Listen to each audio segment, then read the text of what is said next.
अस्सलाम वालेकुम दोस्तों, तुसीं वेखदे हो पाक पतन टीवी ते मैं तुहाडा मेज़बान मोहम्मद बूटा रोजाना वीरां दी खातर सफर करके वीडियो लैके हाज़र हो। उम्मीद करांगे साडे वीरां नूं अज वाली वीडियो पसंद आवेगी।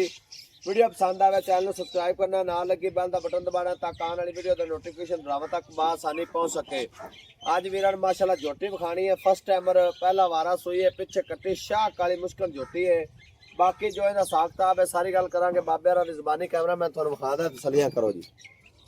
माशाअल्लाह जी, पहले कट्ठी वेखनी है, एक रंगी शाह काली सिंह मोड़ के काठा वेला खड़ी मुश्किल झोटी। अल्लाह को निक्का निक्का सिंह लाया और पशम झोटी उत्ते चेक करनी है और कद वेखना पहले झोटी होके और पिछे कट्टी। माशाअल्लाह होंदियां ने ब्रीडां, माली का बनया हुआ जानवर फिर माशाअल्लाह बच्चा कट्टी देवे या कट्टा तक पूरा जानवर बच्चा दिंदा है। माशाअल्लाह इवें दूजना झोटियां बच्चे देंदियां ने, जिवें पहले होके कट्टी दित्ती है, बिल्कुल ताज़ी सूई है। लूई तो ही मेरे वीरां नूं पता चलता पिया है। तो बाकी जो इहदा हिसाब किताब है सारी गलबात करने बाबे होरां दी ज़बानी। झोटी नूं थण बड़ा सोहना लग्या है, आर्डर वेखना कुंजा है, आर्डर बड़ा सोहना। लो जी तसल्ली कर लैनी, कुंजा है आर्डर करमाली कोल, रोक रोक दा थण लग्या, पुट्ठा खुड्डा, झोटी उत्ते पशम, कोई धुन्नी कोड़ी दा नामो निशान ही निकया गा टोरिया। माशाअल्लाह तुरती फिरती दी मेरे भरावां तसल्ली कर लैनी है, घबराए ना कवे भाई बूटा साहब तोर फेर के तसल्ली नाल नहीं विखाई। आर्डर वेखना कुंजा है, कोई गोश्त वाला वाना नहीं, पक्का वाना सु। माशाअल्लाह जी दुध बड़ा देंदियां ने। बाकी जो इहदा हिसाब किताब है सारी गल बात करांगे बाबे होरां ज़बानी। तुरदी फिरदी मेरे भरावां तसल्ली कर लैनी है।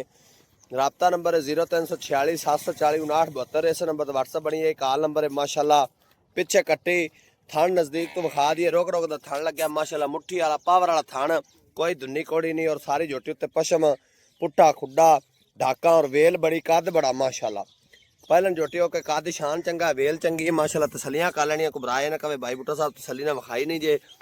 बाकी सारियां गल्लां करने बाबे होरां नाल साझियां। अस्सलाम वालेकुम जी, की हाल बाबा जी? सारी खैर मेरे अपनी झोटी विखांदे पै जी। किनवा वारा सोई है? पहला वारा। मुँह च किन्ने दांदे? मुँह च चौगी ते पिछे कट्टी। किन्ने देर हो गए सूई नूं? निक्का घटो। हाँ जी 3 दिन हो गए सूई नूं। ते हाज़र मौके किन्ना दुध चवांदी पी जी? 10 तो 12 गड़ियां। सारी थल्ले या बच्चों छड़ के जी? बच्चों छड़ के 10 किलो ठंडा हो जाए बाबा जी। 5-5 किलो 2 टाइम जो भरा दिल कर चोल। कोई छट्टा फुआरा गिल्टी बरोड़ी चौवन सोने वर्गी असील शराफ है। किन्ने पैसे बाबा लेने नहीं? 5.5 लाख चौखे ने 5.5 लाख। झोटी चंगी प्योर नीली दी है। झोटी गुलाम भी चंगी, कद भी चंगा है। माशाअल्लाह पशम सारी झोटी उत्ते और पिछे कट्टी। बाबा इहदे च प्यार मोहब्बत करके फाइनल नो यस आपां किन्ने दे देनी जिंदे च बाद 100 दा नोट नहीं छड़ना? हाँ या ना? 5000 रुपया छड़ पिछा किन्ना रह गया? 5 लाख ते 40,000 रुपया। 45 मैं तेरा 5 होर भी छड़, सीधा 40 वाला लेखा कर यार बाबा। 5,40,000 दे जेड़े वीर नूं पसंद आवे राबता नंबर 0346 740 59 72। इस नंबर पर व्हाट्सअप बनी है, कॉल नंबर है। कोई भी दोस्त भरा राबता करके परचेज करना चाहे कर सकता है। मिलांगे एक नवी वीडियो नाल। अल्लाह के बान, पाकिस्तान जिंदाबाद।